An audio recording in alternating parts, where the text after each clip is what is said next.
Mr. President, today we mourn the death of a trailblazer, my colleague and friend, Senator Dianne Feinstein.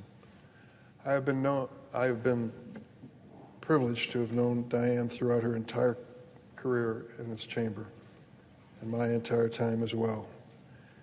She was my friend and seatmate on the Senate Judiciary Committee for over 20 years. When you're that close to someone, politically, day in, day out, week in, week out, you pick up on the things that mean the most to her. Certainly her family was the highest priority to her over all things.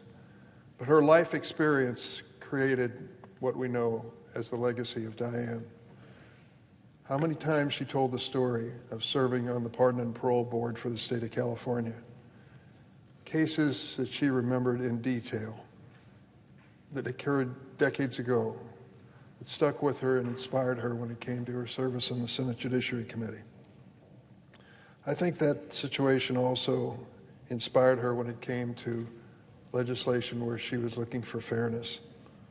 We certainly all know her efforts in dealing with the Violence Against Women Act.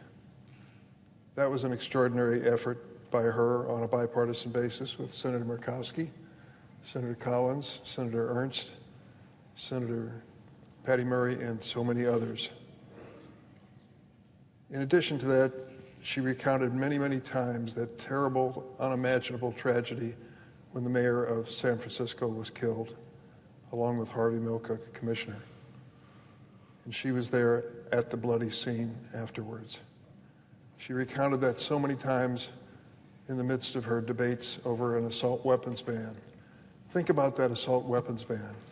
It is almost the holy grail in politics. So many people have said that's the one thing we absolutely have to do. It has to be done. She did it. She, along with Senator Schumer, who was then a House member, put together the bill that established an assault weapons ban and reduced the number of deaths in America by gunfire. They did it. And she was a leader, inspired by the terrible tragedy with Mayor Moscone. I can also remember there was a time years ago when we engaged in the debate in this chamber on stem cell science and biology.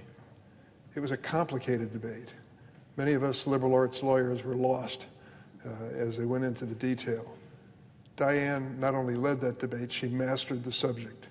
And time and again in the caucus, when we would discuss it, she would be the one to stand up and straighten everyone out on the basics.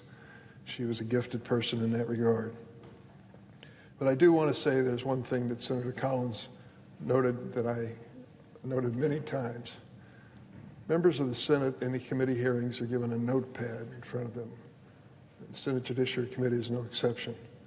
And a pencil nearby to make notes in the course of our business.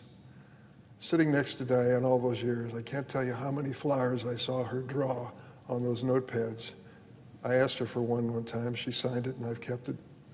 But it's an indication of the sweetness and the elegance in her life.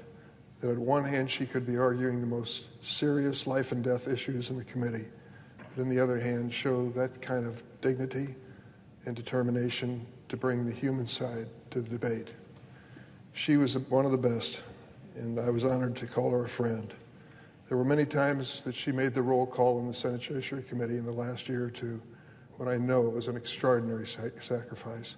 She was going to show up because that was her responsibility. I respected her so much for that. And in a committee divided 11 to 10, I needed her.